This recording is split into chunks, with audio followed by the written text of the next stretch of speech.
US વચ્ચે જે વચગાળાની trade deal એની જાહેરાત થઈ છે, તો એના પર વિગત જાણીએ.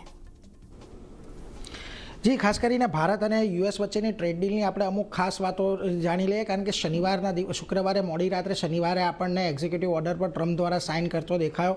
ઘણી બધી ડિટેલ્સ અહીંયાથી આપણને સામે આવતી જોવા મળી છે, જેમાં ખાસ કરીને ભારત યુએસ વચ્ચે વચગાળાની ટ્રેડ ડીલની જાહેરાત તો થઈ અને બંને દેશો તરફથી અહીંયાથી એક સંયુક્ત નિવેદન પણ આપણને જાહેર થતું દેખાયું, કે જેની અંદર એવી વાત કરવામાં આવી છે કે રેસિપ્રોકલ ટેરિફ જે ભારત પર 25% જેટલો આપણને લાગતો જોવા મળ્યો હતો, એ ઘટાડીને હવે અહીંયાથી 18% કરી દીધો છે અને 18% ટેરિફ માટેનો જે આદેશ છે તે આ સપ્તાહે આપણને ખાસ કરીને જાહેર થતો દેખાશે એવું કહેવામાં આવ્યું છે. આ વચગાળાની ટ્રેડ ડીલ પર માર્ચ મહિનાના ત્રીજા સપ્તાહ સુધીમાં એક સાઇન થાય એવો અત્યારે ભારત દ્વારા પણ વિશ્વાસ વ્યક્ત કરવામાં આવ્યો છે. હવે આ 5 વર્ષમાં યુએસથી આયાત વધીને $500 બિલિયન લક્ષ્ય છે ભારતનું, અને એનર્જી પ્રોડક્ટ છે કે ખાસ કરીને બીજી પ્રોડક્ટ્સ છે એ ખરીદવા પર, એન્જિનિયરિંગ પ્રોડક્ટ, એરક્રાફ્ટ પ્રોડક્ટ ખરીદવાની વાત ભારતે કરી છે. ભારત પર જે વધારાના એક 25% ટેરિફ લાગ્યા હતા ખાસ કરીને રશિયન ઓઇલ ખરીદવા માટેના, એના પર એક 7 જાન્યુઆરીથી નાબૂદીનો એક એક્ઝિક્યુટિવ ઓર્ડર પણ સાઇન કરવામાં આવ્યો છે અને એની અંદર એ પણ ઉલ્લેખ કરવામાં આવ્યો છે કે રશિયાનું તેલ ખરીદવા પર વધારાના ટેરિફ અહીંયાથી લાગી શકે છે. હવે કયા પ્રોડક્ટ પર કેટલી ડ્યુટી છે તો જુઓ, ખાસ કરીને textile, apparel, leather, footwear, plastic, rubber, organic chemical, આ બધા પર તમને 18% જેટલી ડ્યુટી લાગતી દેખાશે. આ ઉપરાંત ખાસ કરીને હોમ ડેકોર છે, આર્ટિશન પ્રોડક્ટ છે, અમુક મશીનરી છે, આના પર પણ એક 18% ડ્યુટી આપણને લાગતી દેખાશે. અમુક પ્રોડક્ટ એવી છે કે જેના પર 0% ડ્યુટી યથાવત રાખવામાં આવી છે, જેમાં જેનરિક ફાર્મા, દાગીના અને હીરા, એરક્રાફ્ટ પાર્ટ, આ બધાનો સમાવેશ કરવામાં આવ્યો છે કે આ બધો સામાન જ્યારે ભારતનો અમેરિકા જશે ત્યારે એના પર 0% ડ્યુટી આપણને લાગતી દેખાશે. હવે યુએસના કયા પ્રોડક્ટ પર ભારતે છૂટ આપી છે એના પર એક વખત નજર કરી લઈએ તો તમામ ઇન્ડસ્ટ્રીયલ પ્રોડક્ટ પર ભારતે છૂટ આપી છે.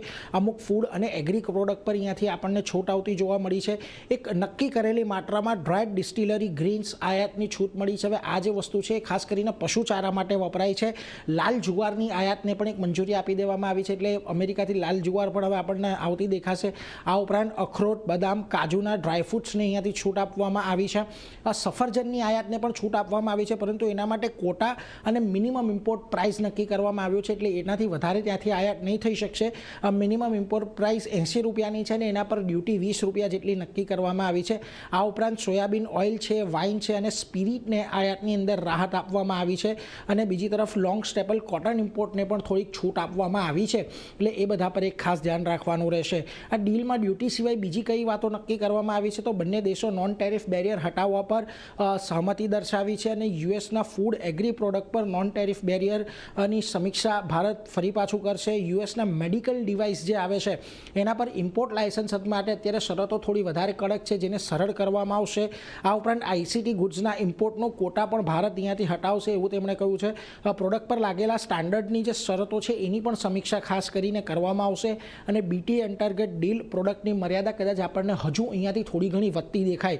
બીજી તરફ ટેકનોલોજી પ્રોડક્ટમાં પણ બંને દેશો વચ્ચે કારોબાર થતો જોવા મળશે, જે ખાસ કરીને આપણે જોયું કે ડેટા સેન્ટર માટેની ચિપ્સ છે એ ખરીદવાનો પણ ભારતે વાયદો કર્યો છે.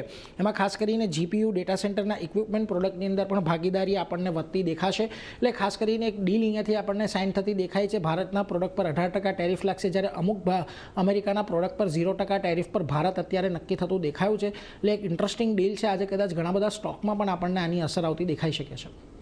જી, નીરજ, પર આપનો ગ્લોબલ અપડેટ્સ અને ટ્રેડ ડીલ પર એક માહિતી માટે. તો આ બધા પર એક ફોકસ